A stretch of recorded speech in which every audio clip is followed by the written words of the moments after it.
अलीगढ़ मुस्लिम विश्वविद्यालय के अल्पसंख्यक दर्जे से जुड़े मामले में सुप्रीम कोर्ट में सुनवाई के दौरान एएमयू ने तर्क दिया कि इसकी स्थापना मुस्लिम वर्ग की ओर से समुदाय को शिक्षित करने और सशक्त बनाने के लिए की गई थी।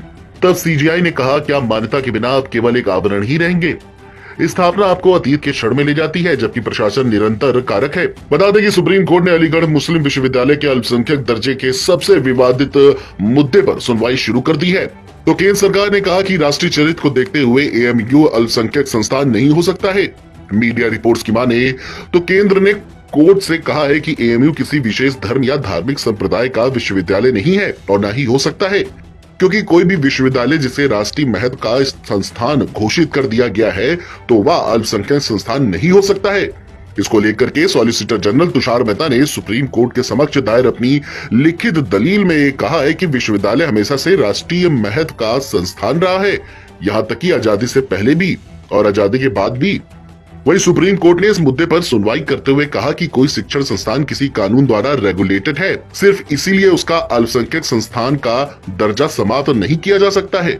सीजेआई डीवाई चंद्रचूड़ की अध्यक्षता वाली 7 न्यायाधीशों की संविधान पीठ ने संविधान के अनुच्छेद 30 का जिक्र किया, जो शिक्षण संस्थानों की स्थापना और उनके संचालन के अल्पसंख्यकों के अधिकारों से संबंधित है।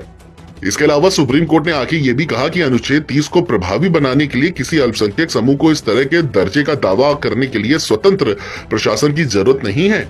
वहीं आपको बता दें कि अलीगढ़ मुस्लिम विश्वविद्यालय की स्थापना सन 1875 में हुई थी। शीर्ष अदालत ने 12 फरवरी 2019 को भी अलीगढ़ मुस्लिम विश्वविद्यालय के अल्पसंख्यक दर्जे के विवादास्पद मुद्दे को 7 न्यायाधीशों की पीठ को भेज दिया था।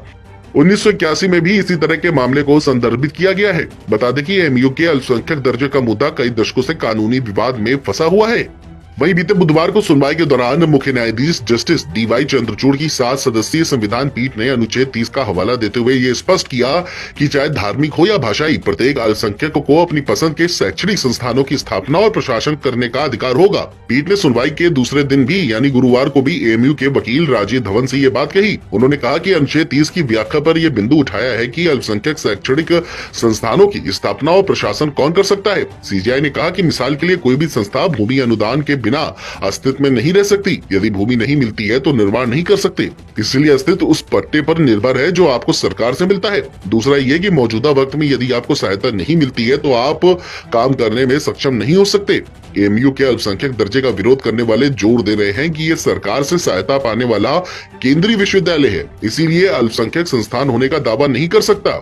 और इसी मसले को लेकर के सीजीआई डीवाई चंद्रचूड़ ने कहा कि ये पहलू किसी संस्थान के अस्तित्व, व्यवहारिक अस्तित्व के लिए प्रासंगिक हो सकते हैं, पर इनका संस्थान की स्थापना पर कोई भी असर नहीं पड़ता है।